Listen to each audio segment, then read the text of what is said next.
रेत के समंदर में बसा था एक छोटा सा गांव, अलमजरा। यहाँ जिंदगी रेत की तरह कठिन थी, लेकिन लोग उसी कठिन जिंदगी से मोहब्बत करते थे। हवा जब चलती तो रेत के कण आसमान में तैरते और पूरा गांव सुनहरी धुंध में डूब जाता।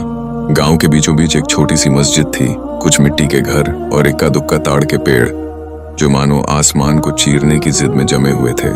इन्हीं घरों में एक टूटी फूटी झोंपड़ी में रहता था करीम।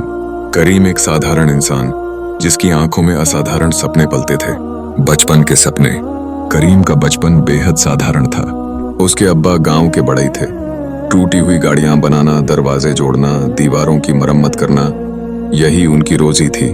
माँ घर संभालती, सूखी रोटियां बनाती और बच्चों को कहानियां सुनाती।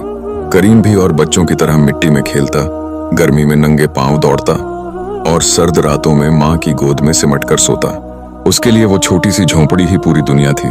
मगर वक्त ने धीरे धीरे उसके दिल में कुछ बदल दिया।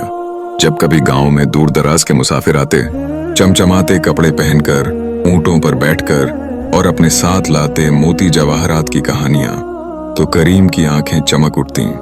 दुनिया इतनी बड़ी है, इतनी सुंदर, और मैं बस इसी धूल में फंसा हूं। ये ख्याल उसके मन में बार बार उगने लगे। धीरे धीरे करीम के अंदर एक लालसा पैदा हो गई, लालच जो मिट्टी में पलती रही, धीरे धीरे उसके दिल की जमीन में जड़ें जमाती रही। समय बीता, करीम जवान हुआ। अब्बा के साथ काम करते करते उसके हाथ मजबूत हो गए, लेकिन मन और भी बेचैन। उसका हर दिन एक जैसे काम में बीतता, ईंटें जोड़ना, लकड़ी काटना, दीवारें खड़ी करना, मगर दिल कहीं और भटकता रहता। वहां जहां रेशमी कपड़े थे, जहां सिक्कों की खनखनाहट थी, जहां लोगों के पास वैभव था। उसकी शादी हुई अमीना से। अमीना एक सीधी सादी लड़की जिसकी हंसी में धूप जैसी गर्मी थी। उसने करीम को संभालने की कोशिश की। रात को वह दुआएं करती, अपने हाथों से उसके फटे पैरों पर तेल मलती, उसकी थकान चुपचाप अपनी मुस्कान में छुपा लेती। लेकिन करीम का दिल तो अब एक और ही आग में जल रहा था।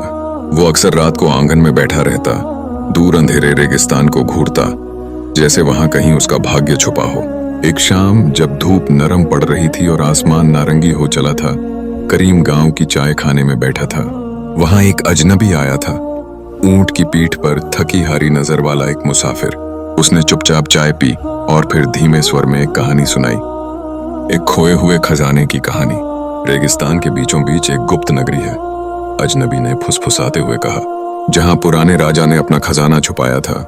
सोना, चांदी, जवाहरात, बस खोजने की देर है। करीम की सांसें रुक गईं, मगर ध्यान रखना, अजनबी ने आंखें सिकोड़ते हुए जोड़ा, वो सिर्फ उसी को नजर आता है जो दिल से उसकी तलाश करे, और जो ज्यादा चाहता है वो सब कुछ खो बैठता है।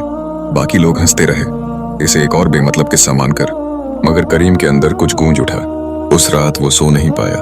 रेगिस्तान, खजाना, अमीरी, सपना, सारे शब्द उसके दिल में एक साथ उथल पुथल मचाने लगे। सुबह होते ही करीम ने फैसला कर लिया। वो बिना किसी को बताए निकल पड़ा, अपनी पीठ पर एक पुरानी बोरी, थोड़ी रोटियां, एक पानी की मश्क और एक फावड़ा लेकर। अमीना ने उसे रोकने की कोशिश की। कहाँ जा रहे हो करीम? करीम ने सिर्फ एक मुस्कान दी जिसमें वादा था, सपना था और एक बेइंतहा लालच भी। जब लौटूंगा, उसने कहा, तुम्हें सोने के कंगन पहनाऊंगा। अमीना की आंखें छलछला आईं, मगर वह चुप रही। कभी कभी प्रेम भी मूक हो जाता है। रेगिस्तान, जहां दिन में सूरज रेत को आग बना देता था और रात को चांदनी उसे बर्फ जैसा ठंडा कर देती थी। करीम दिन रात चलता रहा। पांव छिल गए, होंठ फट गए, मश्क खाली हो गई, मगर दिल में खजाने की चमक थी जो उसे खींचती रही। वह चट्टानों के निशान पहचानता, रेत के टीलों में छुपे संकेत ढूंढता और अंतहीन क्षितिज को निहारता, जहां कभी कभी उसे लगता जैसे कुछ चमक रहा हो। तीसरे दिन थकावट से चूर होकर वह एक छोटे से टीले के पास बैठ गया। तभी उसकी आंखों ने कुछ अनोखा देखा। रेत में कुछ चमक रहा था। सांस रोककर करीम दौड़ा। वहां आधी दबी हुई एक भारी पत्थर की संदूक थी। करीम ने अपने नाखूनों से रेत को रेदी। हाथ लहूलुहान हो गए, मगर परवाह किसे थी। संदूक खुला और अंदर था स्वर्ण, सोने के सिक्के, नीलम, मोती, चांदी के कलश, रत्नों से जड़े ताज। करीम की आंखें चकाचौंध हो गईं। ये सपना नहीं है, ये हकीकत है। वह पागलों की तरह बोरी में सिक्के भरने लगा, कपड़ों में ठूंसने लगा, दुपट्टे में बांधने लगा। यहाँ तक कि फावड़े की खोखलियों में भी। मगर लालच ने उसे चैन नहीं लेने दिया। थोड़ा और। वह संदूक को पूरी तरह बाहर खींचने की कोशिश करने लगा, लेकिन रेत भारी थी, संदूक भारी था और करीम की ताकत चुक रही थी। अचानक रेत फिसली, करीम फिसला और सिर से चोट खाकर बेहोश हो गया। करीम को होश आया तो सिर फट रहा था। रात का सन्नाटा पसरा था, चांद आधा डूबा हुआ था और चारों ओर रेत में एक अजीब सी सर्दी थी। वह उठना चाहता था मगर बदन जवाब दे चुका था।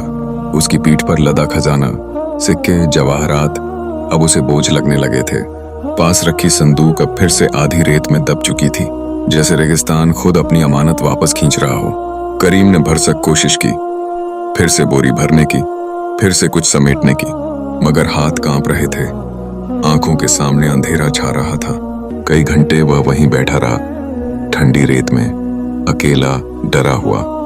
तब उसे एहसास हुआ, मैं खजाना पा चुका हूं, मगर मैं खुद को खो चुका हूं। उसने उठने की कोशिश की, लेकिन अब सफर आसान नहीं था। पांव फिसलते थे, पानी खत्म हो चुका था, रोटियां सड़ चुकी थीं और सिर चकरा रहा था।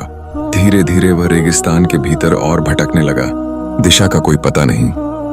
ऊपर वही बेरहम सूरज, नीचे वही अनंत रेत। न कोई पेड़, न कोई छांव, न कोई रहमत। तीसरे दिन करीम का शरीर जवाब देने लगा। गले में कांटे उग आए थे, आंखों के आगे धुंध थी, दिल धड़कने में सुस्ती करने लगा था। वह लड़खड़ाते हुए एक टीले के नीचे गिर पड़ा। पीछे बोरी में भरे सिक्के खनकते रहे, जैसे कोई क्रूर मजाक कर रहे हों। क्या मैंने इसी के लिए अपनी जान दांव पर लगाई थी? क्या यही मेरी मृग तृष्णा थी? सोना, जो अब मेरे किसी काम का नहीं रहा। करीम ने अपना फावड़ा फेंक दिया। सिक्के एक ओर उछल गए, चमकते हुए, मगर अब बेरंग से। रेत ठंडी लगने लगी थी, आंखें धीरे धीरे मुंदने लगीं। शायद अब सब खत्म, उसने सोचा। मगर उसी क्षण कहीं दूर से एक आवाज आई, किसी ऊंट की घंटी की टुनटुनाहट, किसी इंसान की पुकार, अल्लाहू अकबर। करीम ने आंखें खोलीं। कुछ धुंधले से आकृति उसकी ओर बढ़ रहे थे। एक काफिला था, व्यापारी लोग जो सामान लेकर शहर जा रहे थे। उन्होंने करीम को मरते हुए पाया। बिना सवाल किए उन्होंने उसे पानी पिलाया, कपड़े से मुंह ढांपा, ऊंट पर लादा और काफिले में शामिल कर लिया। करीम आधा होश में था, आधा बेहोशी में। सपनों में वह अब भी खजाने के सिक्कों को पकड़ने की कोशिश कर रहा था, मगर हर बार वो रेत में बदल जाते। काफिला उसे कई दिन बाद गांव ले आया। गांव वही था, वैसा ही धूल भरा, वैसा ही साधारण, लेकिन करीम बदल चुका था। उसका शरीर दुबला पतला हो गया था, आंखों के नीचे गहरे काले गड्ढे थे और चाल में एक थकावट बस गई थी जो कभी नहीं छूटती। गांव वाले उसे देखकर हैरान हुए। कुछ ने दबी हंसी हंसी, देखा, खजाना ढूंढने गया था, मौत को गले लगाकर लौटा है। मगर अमीना दौड़ती हुई आई। उसने बिना कुछ कहे करीम को अपनी बाहों में भर लिया, जैसे खोए हुए सपनों को सीने से लगा लिया हो। करीम फूट फूट कर रो पड़ा। दिन बीते। करीम अब झोंपड़ी में पड़ा रहता, न कोई काम करता, न किसी से बात करता। वह खुद को कोसता रहता, मैंने अपना परिवार छोड़ा, मैंने अमीना का दिल तोड़ा, मैंने अपनी जवानी बर्बाद कर दी एक मृग तृष्णा के पीछे दौड़ते हुए। अमीना चुपचाप उसके पास बैठती, खाना बनाती, दवा लाती और हर रोज उसे जीने की वजह देती। एक दिन अमीना ने उसके पास आकर धीरे से कहा, करीम, तुमने जो खोया वो तुम्हारा न था, जो तुम्हारे पास है, मेरा प्यार, हमारा घर, ये छोटी छोटी खुशियां, इन्हें थाम लो, यही असली खजाना है। करीम ने पहली बार अमीना की आंखों में देखा। वहां सोने की चमक नहीं थी, मगर एक ऐसा उजाला था जो हर गहरे अंधेरे को मिटा सकता था। करीम ने धीरे धीरे फिर से काम शुरू किया। वह अब्बा के पुराने औजार उठाता, दीवारें बनाता, टूटे गाड़ियां जोड़ता, गांव के बच्चों को लकड़ी की खिलौने बनाना सिखाता। धीरे धीरे उसकी मेहनत से छोटा सा घर फिर से मुस्कुराने लगा। अमीना ने अपने बगीचे में फूल उगाए, करीम ने मिट्टी के घड़े बनाए और गांव के मेले में बेचने लगा। अब हर सिक्का जो उसकी हथेली में आता था वह रेत से नहीं, पसीने से चमकता था। बरसों बाद करीम अब बूढ़ा हो चला था। उसके बाल सफेद हो चुके थे, चाल धीमी हो गई थी, मगर उसकी आंखों में अब वो चमक थी जो रेगिस्तान की सबसे चमकदार रेत से भी तेज थी। एक दिन वह आंगन में बैठा था, अमीना बगीचे में फूल तोड़ रही थी। करीम ने मुस्कुराकर आसमान की ओर देखा, जहां बादल धीरे धीरे बहते जा रहे थे। मैंने दुनिया का सबसे बड़ा खजाना पा लिया, उसने सोचा।